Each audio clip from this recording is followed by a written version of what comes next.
Hi friends, welcome to my channel Aari Tailoring. இன்றைக்கி நம்ம வீடியோவில் எந்த ஸ்டிச்சு பற்றி பார்க்க போகிறோம் அப்படின்னா, நம்ம வந்து இன்றைக்கி ஷேடட் பட்டன் ஹோல் ஸ்டிச் வந்து பார்க்கலாம்.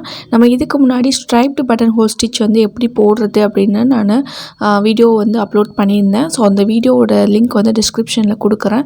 ஸோ அதே ஸ்ட்ரைப்டு பட்டன் ஹோல் ஸ்டிச்சை வந்து நம்ம ஷேடட் பட்டன் ஹோலாக மாற்ற போகிறோம்.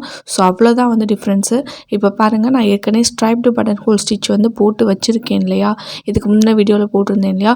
ஸோ அதில் வந்து பார்த்திங்கன்னா இடையில அந்த நடுவில் செயின் ஸ்டிச் கொடுத்துருக்கோம் இல்லையா, ஸோ அந்த இடத்துல வந்து பார்த்திங்கன்னா நான் இன்னொரு கலர் யூஸ் பண்ணி நான் வந்து வெறும் பட்டன் ஹோல் ஸ்டிச் இருக்குது இல்லையா, நார்மல் பட்டன் ஹோல் ஸ்டிச் வந்து நான் போடுறேன்.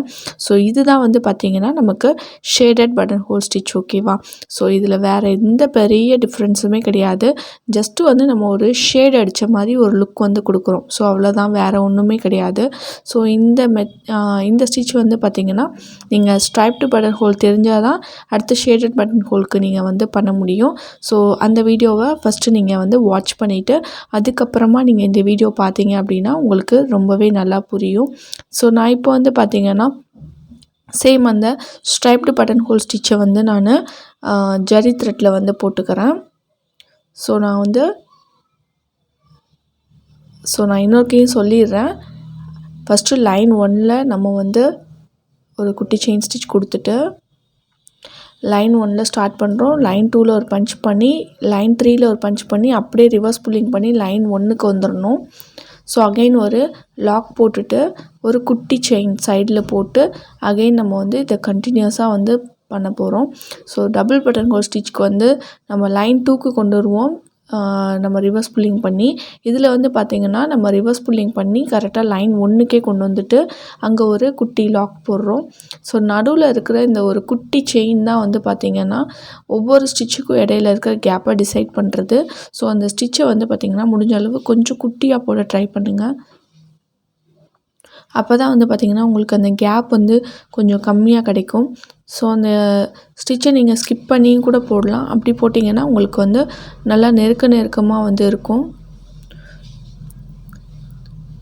ஸோ ஆனால் ஷேடட் பட்டன் ஹோலை பொறுத்த வரைக்கும் நமக்கு கண்டிப்பாக அந்த நடுவில் அந்த செயின் வந்து கண்டிப்பாக இருந்தே ஆகணும். அப்போ தான் வந்து நீங்கள் நடுவில் கொடுக்குற ஷேடு வந்து உங்களுக்கு நல்லா ஹைலைட்டாக தெரியும். பட் ஆனால் அந்த செயினை வந்து முடிஞ்ச அளவு கொஞ்சம் குட்டியாக போட ட்ரை பண்ணுங்கள். ரொம்ப லாங் செயினாக போடாதீங்க. அப்புறம் வந்து இந்த ஸ்டிச் வந்து பார்க்க நீட்டாகவே இருக்காது. ஸோ அதையும் நீங்கள் வந்து கண்டிப்பாக தெரிஞ்சுக்கணும். ஸோ இன்னொன்று சொல்லணும்னு நினச்சேன். முக்கியமாக இந்த ஸ்டிச்சை வந்து ரொம்ப வந்து லெங்க்த்தியாக வந்து இழுத்து போடாதீங்க. ஏன்னா த்ரெட்டு வந்து நம்ம ஃப்ரேமை விட்டு கழட்டும் போது த்ரெட்டெல்லாம் வந்து தூக்கிக்கும். ஸோ அதனால் கண்டிப்பாக வந்து நான் ஒவ்வொரு ஸ்டிச்சுமே சொல்லியிருக்கேன். நம்ம 1/2 இன்ச்சுக்கு மேலே எந்த ஸ்டிச்சுமே வந்து நம்ம இழுத்து போடக்கூடாது. கண்டிப்பாக த்ரெட்டு வந்து பார்த்திங்கன்னா நமக்கு தூக்கிட்டு தெரியும். ஸோ இப்போ பார்த்திங்கன்னா நான் எண்ட் நாட் போட்டு ஃபினிஷ் பண்ணிடுறேன். ஓகே. ஸோ இப்போ வந்து பார்த்திங்கன்னா நான் ஒவ்வொரு அந்த செயின் ஸ்டிச்சுக்கும் நடுவில் வந்து பார்த்திங்கன்னா க்ரீன் கலர் ஷேடு வந்து கொடுக்க போகிறேன். ஸோ இப்போ உங்களுக்கு பார்த்தாலே நல்லா தெரியும். நம்ம இப்போ ஸ்ட்ரைப்டு பட்டன் ஹோல் வந்து போட்டிருக்கோம். ஸோ இதில் வந்து பார்த்திங்கன்னா நான் இப்போது க்ரீன் கலர் சில்க் த்ரெட் வந்து யூஸ் பண்ணி இந்த ஸ்ட்ரைப்ஸ் வந்து பார்த்திங்க இந்த பட்டன் ஹோல் ஸ்டிச் வந்து பார்த்திங்கன்னா நம்ம லைன் 2 அண்ட் லைன் 3க்கு சென்டரில் நீங்கள் வந்து போட்டிங்கன்னா அந்த ஷேடு வந்து இன்னுமே பார்க்க நல்லா தெரியும். ஸோ முடிஞ்ச அளவு லைன் 2 அண்ட் லைன் 3க்கு சென்டரில் நீங்கள் வந்து பஞ்ச் பண்ணி இந்த button whole normal button whole stitch போடும்போது ரொம்பவே நல்லாயிருக்கும். ஸோ நம்ம இப்போ இதை வந்து ஒரு டிசைன்லேயும் ட்ரை பண்ணி பார்க்கலாம் எப்படி வருது அப்படின்ட்டு. ஸோ நம்மளோட டுட்டோரியல் வீடியோஸில் எல்லாத்துலேயுமே கண்டிப்பாக நான் ஒரு ஸ்டிச்சை லைனில் ட்ரை பண்ணி காமிச்சிட்டு அதுக்கப்புறம் ஒரு டிசைன்லேயும் கண்டிப்பாக போட்டு காமிச்சிட்டு தான் இருக்கேன். ஸோ நீங்களும் ப்ராக்டிஸ் பண்ணுறவங்க லைனில் போட்டு பழகிட்டு அதுக்கப்புறமா வந்து பார்த்திங்கன்னா ஒரு டிசைன் சூஸ் பண்ணி அதில் ஒர்க் பண்ணுங்கள். ஸோ அப்போ தான் வந்து உங்களுக்கு வந்து இதை எப்படி வந்து இந்த ஸ்டிச்சை அப்ளை பண்ணணும் அப்படின்ற ஒரு நாலேஜ் வந்து கிடைக்கும். ஸோ உங்களால் எந்த டிசைன்லேயுமே அந்த ஸ்டிச்சை வந்து அப்ளை பண்ண முடியும். ஸோ இப்போ நான் எண்ட் நாட் போட்டு முடிச்சிட்டேன். ஸோ இப்போ நம்ம இதை வந்து ஒரு டிசைனில் நம்ம ட்ரை பண்ணி பார்க்க போகிறோம். ஸோ நான் இப்போ டிசைன் ட்ரா பண்ணி வச்சுட்டேன். ஜஸ்ட் ஒரு பீகாக் ஃபெதர் மாதிரி டிசைன் தான் நான் வந்து சூஸ் பண்ணியிருக்கேன் உங்களுக்கு ஃபில் பண்ணி காட்டுறதுக்கு. ஸோ மோஸ்ட்லி இந்த வந்து பார்த்திங்கன்னா இந்த மாதிரி பீகாக் டிசைன்ஸில் தான் அதிகமாக இந்த ஸ்டிச்சை வந்து யூஸ் பண்ணுவாங்க. ஷேடட் அப்படின்ட்டு வரும்போது பார்த்திங்கன்னா இப்போ பீகாக் ஃபெதர் வந்து கொஞ்சம் ஷேட் இருக்க மாதிரி இருக்கும் இல்லையா? ஸோ அதனால் வந்து பார்த்திங்கன்னா மோஸ்ட்லி இதை வந்து ஆரி ப்ளவுசஸ்லேயே நம்ம நிறைய வந்து ஷேடடு தான் அதிகமாக யூஸ் பண்ணுவோம் த்ரெட் ஒர்க்கில் வந்து. ஸோ இந்த ஸ்டிச் வந்து ரொம்ப ரொம்ப இம்பார்ட்டண்ட். ஸோ நல்லா கவனமாக கவனிங்க. எந்த ஒரு டிசைன் நீங்கள் ட்ரா பண்ணாலும் அதுக்கு 3 லேயர் இருக்க மாதிரி பார்த்துக்கோங்க. ஸோ அப்போ தான் வந்து உங்களால் கரெக்டாக வந்து பண்ண முடியும். இப்போ ஃபஸ்ட் லேயருக்கும் செகண்ட் லேயருக்கும் இருக்கிற டிஸ்டன்ஸை விட உங்களுக்கு வந்து செகண்ட் லேயருக்கும் தேர்ட் லேயருக்கும் இருக்கிற டிஃப்ரென்ஸ் வந்து கம்மியாக இருக்க மாதிரி பார்த்துக்கோங்க. ஸோ நான் இப்போ வந்து பார்த்திங்கன்னா ஸ்ட்ரைப்டு பட்டன் ஹோல் ஸ்டிச் தான் போட்டுட்ருக்கேன். ஸோ நான் இடையில ஒரு குட்டி செயின் போட்டு தான் நான் வந்து போட்டுட்ருக்கேன். ஸோ நம்ம இதுக்கு முன்னாடி ஸ்ட்ரைப்டு பட்டன் ஹோல் வீடியோவில் வந்து பார்த்தோன்னா ஸோ கேப்பே இல்லாமல் நடுவில் அந்த செயின் இல்லாமல் நம்ம ஃபுல்லாக வந்து கவர் பண்ணியிருந்தோம். ஸோ உங்களுக்கு ஷேடட் போடணும் அப்படின்னா நீங்கள் கண்டிப்பாக நடுவில் அந்த செயின் போட்டுட்டீங்க அப்படின்னா உங்களுக்கு கொஞ்சம் கேப்ஸ் அதிகமாக இருக்கும். நீங்கள் அதில் ஷேட் போடும்போது இன்னுமே நல்லா தெரியும். ஸோ இப்போது கொஞ்சம் கீழே போக போக பார்த்திங்கன்னா உங்களுக்கு அந்த லாக் போடுறோம் இல்லையா? ஸோ அதுவே வந்து ஒரு செயின் ஸ்டிச் மாதிரி உங்களுக்கு கிடைக்க ஆரம்பிச்சிடும். டிஸ்டன்ஸ் வந்து கவர் பண்ணி கொடுக்கும். அதனால நீங்கள் அது கொஞ்சம் டிஸ்டன்ஸ் போனதுக்கப்புறம் ஒரு 4 or 5 ஸ்டிச்சஸ் வந்து போட்டதுக்கப்புறம் உங்களுக்கு வந்து அந்த இது தேவைப்படாது, அந்த டிஸ்டன்ஸ் வந்து தேவைப்படாது. நீங்கள் போடுற லாக்கையே வந்து சென்டரில் போடுற நம்ம செயினாக வந்து நம்ம யூஸ் பண்ணிக்க முடியும். ஸோ நான் வந்து ஒரு கிட்டத்தட்ட ஒரு 6-7 ஸ்டிச்சஸ் போட்டுட்டேன். இதுக்கப்புறம் பார்த்திங்கன்னா நான் அப்படியே கீழே கொண்டு வந்துட்டு லாக்கை வந்து நான் உள்ளே போட்டுட்டு அகெயின் நம்ம வந்து பக்கத்துலேயே ஒரு குட்டி செயின் வந்து போடணும்னு அவசியம் இல்லை. இதுவே வந்து உங்களுக்கு ஓரளவுக்கு கேப் வந்து வந்துடும். ஸோ அதனால் வந்து நம்ம நடுவில் அந்த போடுற செயினை வந்து இந்த இடத்துல வந்து அவாய்ட் பண்ணிக்கலாம்.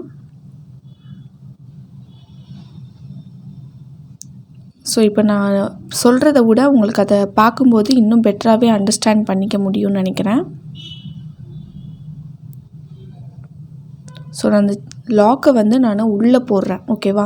ஸோ அந்த மாதிரி நீங்கள் போடுங்க. உங்களுக்கு அழகாக அந்த நடுவில் வந்து அந்த கேப் வந்து கிடச்சிட்டே இருக்கும். ஸோ இதுக்கப்புறமா நம்ம ஷேடட் கொடுக்கும்போது அது வந்து ரொம்பவே நல்லா அழகாக தெரியும். ஸோ ஊடால கேப்பே இல்லாமல் நம்ம ஷேட் கொடுத்தோம் அப்படின்னா உங்களுக்கு த்ரெட்டு வந்து பார்த்திங்கன்னா அந்த இடத்துல வந்து ஹோல்டு பண்ணுறதுக்கு ரொம்பவே கஷ்டப்படுவீங்க.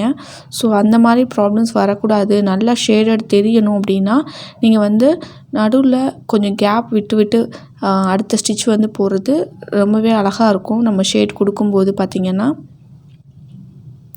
ஸோ ஏதாவது ஒரு இடத்துல த்ரெட்டை மிஸ் பண்ணிட்டீங்க அப்படின்னா அகெயின் வந்து கீழே இருக்க த்ரெட்டை பிடிச்சி இழுத்துட்டு எந்த இடத்துல உங்களுக்கு திருப்பி அந்த த்ரெட்டு கிடைக்குதோ அங்கேருந்து எடுத்து அகெயின் ட்ரை பண்ணுங்கள்.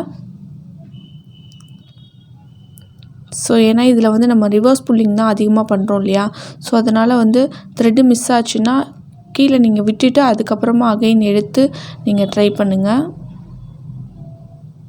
ஸோ நம்ம இப்போ இன்னொரு சைடும் வந்து நம்ம ஃபினிஷ் பண்ணிக்கலாம். ஸோ நம்ம ஆல்ரெடி ஒரு சைடு வந்து ஃபில் பண்ணி காமிச்சிருக்கோம் இல்லையா? ஸோ இதை வந்து கொஞ்சம் நான் உங்களுக்கு ஸ்பீட் பண்ணி காமிச்சிருக்கேன். ஏன்னா வந்து ஒரே இதையே நம்ம வந்து திரும்ப வந்து காமிச்சிட்டு இருக்கும்போது கொஞ்சம் வந்து நிறைய பேர்த்துக்கு பேஷன்ஸ் இருக்காது, பார்க்குறதுக்கு பொறுமை இருக்காது. ஸோ அதனால் வந்து இதை மட்டும் கொஞ்சம் நான் உங்களுக்கு ஸ்பீட் பண்ணி காமிச்சிருக்கேன். ஸோ ஓகே, இதை வந்து நம்ம இன்னொரு சைடு நம்ம கம்ப்ளீட் பண்ணின பிறகு ஸோ நம்ம லைட் பேரட் க்ரீன் இருக்கு இல்லையா? ஸோ அதை வச்சு வந்து நம்ம இதுக்கு ஷேடிங் கொடுக்கலாம். ஸோ பீகாக் ஃபெதர் அப்படிங்கும் போதில் பார்த்திங்கன்னா நீங்கள் வந்து ப்ளூ கலர் வந்து ஷேடிங் கொடுக்கலாம். டார்க் ப்ளூ இருக்குது இல்லையா? ஸோ அதை வந்து ஷேடாக கொடுக்கலாம். ஸோ எந்த கலர்னாலும் ஷேடாக கொடுக்கலாம். பட் ஆனால் ஒரு லைட் கலர் ஒரு டார்க் கலர் சேரும்போது ரொம்பவே நல்லாயிருக்கும். ஸோ நான் அதனால தான் வந்து டார்க் க்ரீனுக்கு லைட் க்ரீன் வந்து ஷேடாக வந்து கொடுக்கலாம் அப்படின்ட்டு போடுறேன். ஸோ இதில் வந்து பார்த்திங்கன்னா அந்த ஹோல்ஸ் தெரியும் இல்லையா? ஸோ அதை ஃபுல்லாக வந்து நான் செயின் ஸ்டிச் போட்டு கவர் பண்ணிக்கிறேன். ஸோ இந்த இடத்துல நீங்கள் ஸ்டோன் வந்து ஒட்ட போகிறீங்க அப்படின்னா கண்டிப்பாக ஸ்டோன் ஒட்டின பிறகு இந்த ஸ்டிச்சை வந்து போடுங்க. அப்போ தான் வந்து கரெக்டாக வரும். ஸோ இல்லைன்னா வந்து உங்களுக்கு வந்து ஸ்டோனோட ஸ்பேஸ் வந்து ஃபில் ஆகிடுற மாதிரி இருக்கும். பிறகு ஸ்டோனை நீங்கள் ஒட்டுறதுக்கு கஷ்டப்படுவீங்க. ஸோ ஸ்டோனை ஒட்டிட்டு அதுக்கப்புறமா அந்த ஸ்டிச்சை வந்து ட்ரை பண்ணுங்கள். ஸோ நான் இப்போ வந்து பார்த்திங்கன்னா சென்டரில் இந்த லைட் பேரட் க்ரீன் வச்சு ஃபில் பண்ண போகிறேன். அதனால் வந்து நான் அப்படியே வந்து போடுறேன். ஸோ நான் இப்போ போடுறது வந்து நீங்கள் பார்த்திங்கன்னா நார்மல் பட்டன் ஹோல் ஸ்டிச் இருக்கு இல்லையா, ஸோ அதுதான் வந்து நான் ஷேடாக இப்போ கொடுத்துட்ருக்கேன். ஸோ இந்த நார்மல் பட்டன் ஹோல் ஸ்டிச்சுமே கூட நான் சொல்லியிருக்கேன், அந்த மேலே ஷேடு இருக்கு இல்லையா, ஸோ அந்த 2 ஷேடுக்கும் நடுவில் வந்து நீங்கள் இந்த பட்டன் ஹோல் ஸ்டிச் வந்து பஞ்ச் பண்ணி போடுங்க, ரிவர்ஸ் புல்லிங் பண்ணுங்கள். அப்போ தான் வந்து அந்த ஷேடு வந்து உங்களுக்கு வந்து நல்லா ப்ராமினெண்ட்டாக தெரியும். ஸோ நீங்கள் உள்ளக்கே பஞ்ச் பண்ணி போடுறீங்க அப்படின்னா அந்த ஷேடு வந்து அந்த அளவுக்கு உங்களுக்கு நல்லா எடுப்பாக காமிக்காது. ஸோ இந்த இடத்துல வந்து பார்த்திங்கன்னா பட்டன் ஹோல் ஸ்டிச்சுக்கு நம்ம நடுவில் அந்த செயின் போடாமல் கண்டினியூஸாக வந்து நம்ம போட்டு ரிவர்ஸ் புல்லிங் பண்ணுற மாதிரி இருக்கும். ஸோ இடத்துக்கு ஏற்ற மாதிரி அந்த டிசைனுக்கு ஏற்ற மாதிரி வந்து நம்ம சில ஸ்டிச்சஸ் வந்து அட்ஜஸ்ட் பண்ணிக்க வேண்டியிருக்கும். ஸோ இந்த இடத்துலலாம் பார்த்திங்கன்னா பட்டன் ஹோல் ஸ்டிச்சுக்கு அந்த சென்டரில் ஒரு செயின் போட்டு நம்ம போடுற மாதிரி இருக்கும். ஸோ இதனால தான் சொல்கிறேன், ஒவ்வொரு ஸ்டிச்சையுமே நம்ம ஒவ்வொரு டிசைனுக்கு ஏற்ற மாதிரியும் ஒவ்வொரு அந்த இடத்துக்கு ஏற்ற மாதிரி நம்ம சில சேஞ்சஸ் வந்து கொண்டு வர வேண்டியிருக்கும். ஸோ அப்போ தான் வந்து அதில் வந்து அந்த ஒரு பர்ஃபெக்ஷன் கிடைக்கும். ஸோ அதனால தான் வந்து கண்டிப்பாக டிசைன்ஸில் ஒவ்வொரு ஸ்டிச்சையுமே ட்ரை பண்ணுங்கள் அப்படின்னு நான் சொல்லியிருக்கேன். எல்லா ஸ்டிச்சஸையுமே நீங்கள் வந்து ஒரு டிசைன் எடுத்து கண்டிப்பாக நீங்கள் போட்டு பார்த்தீங்கன்னா தான் நீங்கள் வந்து ஆரி ஒர்க்கில் நல்லா வந்து ஷைன் பண்ண முடியும். ஸோ கண்டிப்பாக ஒரு ஸ்டிச்சை வந்து ஒரு லைனில் மட்டும் போட்டு பார்க்குறது இல்லாமல் ஒரு டிசைன் எடுத்து கண்டிப்பாக போட்டு பாருங்கள். நம்மளோட கிளாஸில் வந்து பார்த்திங்கன்னா ஆரி டியூட்டோரியல்ஸ் ஆரி கிளாஸ்னுன்ற ப்ளேலிஸ்ட்டில் வந்து பார்த்திங்கன்னா நான் போட்டிருக்க எல்லா டியூட்டோரியல் வீடியோஸுமே இருக்கும். ஸோ அதை வந்து நீங்கள் பார்த்து ப்ராக்டிஸ் பண்ணிங்கனாலே போதும், உங்களால் கண்டிப்பாக வந்து நல்லா போட முடியும். ஸோ இதில் வந்து பார்த்திங்கன்னா உள்ளேயும் நான் அகெயின் செயின் ஸ்டிச் போட்டு ஃபுல்லாக கம்ப்ளீட் பண்ணிக்கிறேன். என்னோட ஆரி ஆன்லைன் கிளாஸில் ஜாயின் பண்ணணும்னு நினச்சிங்கன்னா மேலே இருக்க வாட்ஸ்அப் நம்பருக்கு காண்டாக்ட் பண்ணுங்கள். ஸோ ரொம்பவே அஃபோர்டபுளான ஃபீஸ் தான். ஸோ யாருனாலுமே வந்து கண்டிப்பாக வந்து கற்றுக்க முடியும். ஸோ நான் இப்போ உள்ள ஃபுல்லாக செயின் ஸ்டிச் போட்டு கம்ப்ளீட் பண்ணிக்கிறேன். ஸோ நமக்கு தனியாக வந்து டெலகிராம் குரூப்பும் இருக்குது. ஸோ டெலகிராம் குரூப்போட லிங்க் வந்து கீழே டிஸ்கிரிப்ஷனில் கொடுத்துருக்கேன். ஸோ டெலகிராம் குரூப்பில் ஜாயின் பண்ணணும்னு விருப்பப்படுறவங்க டெலகிராம் குரூப்பில் ஜாயின் பண்ணிக்கலாம். ஆரி சம்மந்தப்பட்ட எந்த ஒரு டவுட்ஸ் இருந்தாலும் நீங்கள் அதில் என்கிட்ட கேட்டு கிளியர் பண்ணிக்க முடியும். அது வந்து என்னோடய ஸ்டூடெண்ட்ஸ்க்குன்னு இல்லை, யாருமே சரி, என்னோடய சப்ஸ்கிரைபர் யாராக இருந்தாலும் எந்த டவுட்ஸ்னாலும் கிளியர் பண்ணிக்கலாம். ஸோ இந்த வீடியோ உங்களுக்கு ரொம்பவே ஹெல்ப்ஃபுல்லாக இருந்திருக்கும்னு நினைக்கிறேன். தேங்க்ஸ் ஃபார் வாட்சிங் this video. Meet you in next video. Bye bye.